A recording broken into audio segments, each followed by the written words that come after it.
Hello, everyone. This is Tom Fox. I'm the Compliance Evangelist, and I'd like to welcome you to this special 5-part podcast series, which I do in conjunction with David Greenberg, Special Advisor at LRN. We take a look at the white paper published by LRN entitled, "What's the Tone at the Very Top? The Role of the Board of Directors in Overseeing Ethics and Compliance." It's clear with each new headline there's a crisis in corporate leadership. You name the scandal. Me Too, retaliation against those who speak out, unrealistic financial targets, and pressure to meet them, toxic workplace cultures. But what about each one of these questions raises the larger question of where was the board? So what's the tone at the board, and what are corporate boards doing?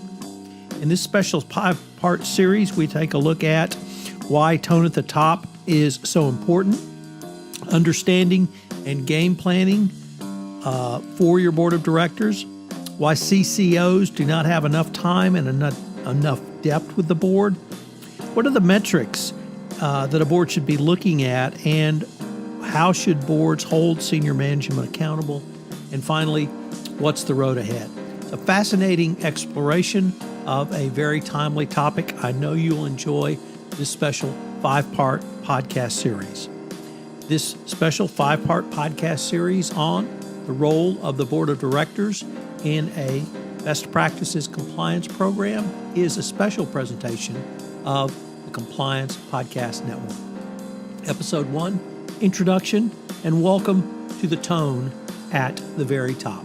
Hello, everyone. This is Tom Fox, and I'm extraordinarily pleased and excited because I have back with me David Greenberg. David is a special advisor to LRN, and we're going to take a deep dive in this podcast series on the LRN White Paper, which is entitled, "What's the Tone at the Very Top? The Role of Boards in Overseeing Corporate Ethics and Compliance." So, David, first of all, welcome, and thank you so much for taking the time to do this podcast series with me.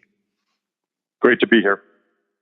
So, David, I'd like to start with really what's not only your view, but what did the report show of the role of the board for compliance? I mean, I think it's both important and straightforward. The boards are the ultimate guardian of company integrity and reputation, and they really do set a very important tone from the very top. CEOs and their management teams are extremely aware of what the board is looking at, talking about, what their priorities and focus is. And so you are starting from behind if that tone from the very top doesn't speak to the issues of integrity, ethics, and compliance. The second thing I'd say about the role of the board is that if you want to be a little more legalistic and rigorous, you can say that the law says the board needs to do this. Regulators of every kind say so, and experience tells us that that's the story. Every scandal and major corporate misstep always comes down to this question. Where was the board? What were they doing? What did they know? When did they know it? How did they act? Why didn't they act? And smart boards know this. Less smart boards often learn it by hard experience when something goes wrong. So I just think that the whole architecture of this question starts with, does the board get it? Does the board act on it? And does the board follow it? So within that context, David, what's really the active oversight, or how can a board and why should a board actively oversee, in addition to kind of the broader strategic and legal reasons you gave? What about the actual oversight?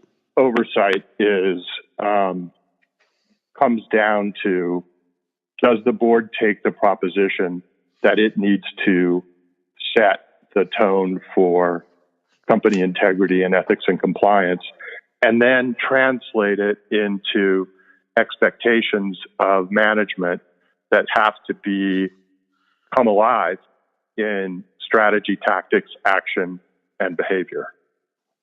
If you do step back a bit and say, what are the times we're living in and why is this so important?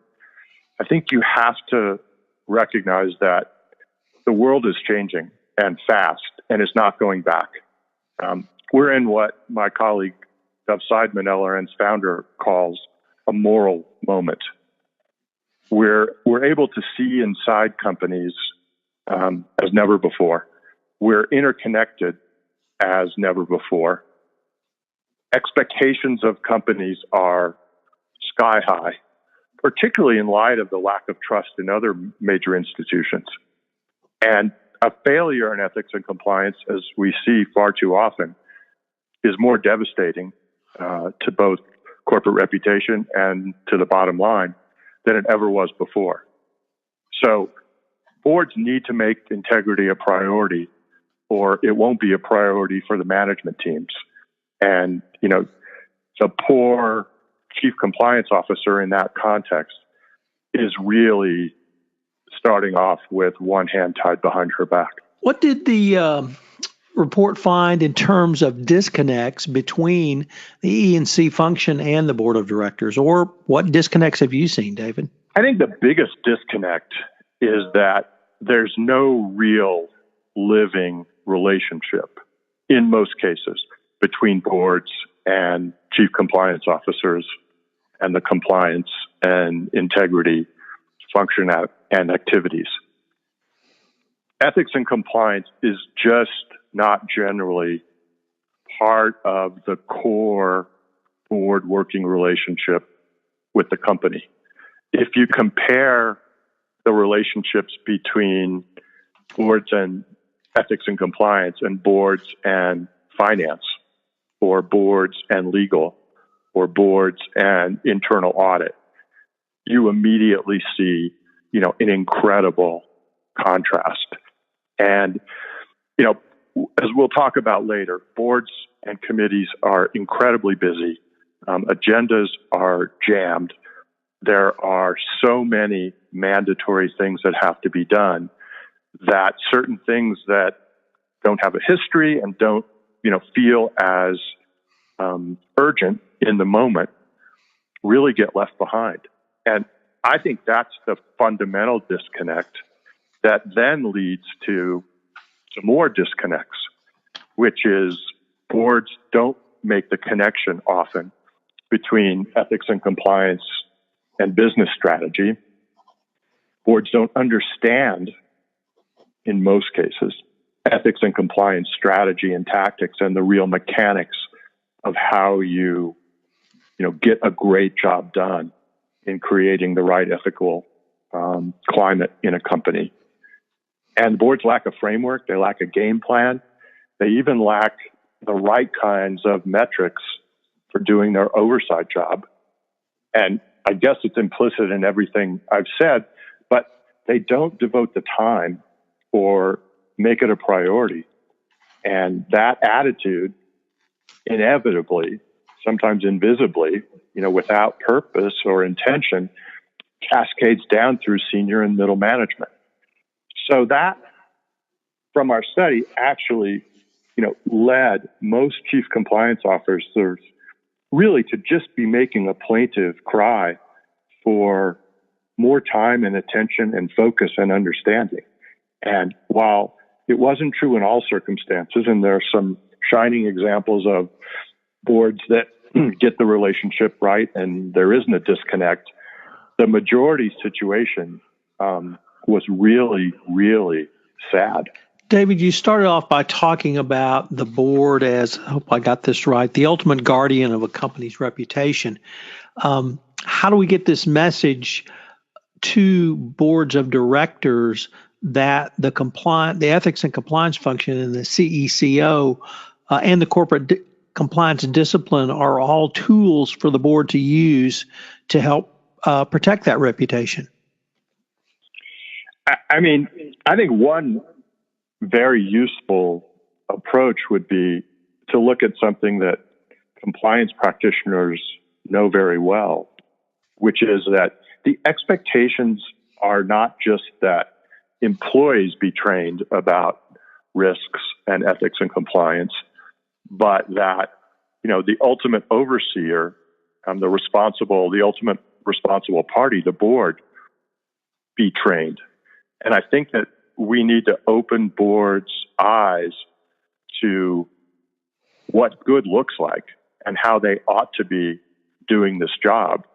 And now I think boards understand why integrity and doing the right thing is important, but we've done a very poor job of kind of building a bridge between that and corporate strategy and how this fits into corporate strategy. So I think in some ways we have to start off with better education for boards. David, unfortunately, we are near the end of our time, but I've been visiting with David Greenberg, and we started our exploration of the LRN White Paper, What's the Tone at the Very Top. I hope you'll join us again tomorrow for our next episode where we talk about board understanding and game plan. David, thank you. Sure. Hello, everyone. This is Tom Fox again. I hope you've enjoyed this episode of my 5-part exploration of What's the Tone at the Very Top, Boards of Directors and Compliance with David Greenberg, Special Advisor to LRN. I hope you'll join us again for another episode. We're going to link to the report in the show notes, so you should definitely check it out. It's got a lot of great information. This special 5-part series on Across the Board has been a presentation of the Compliance Podcast Network.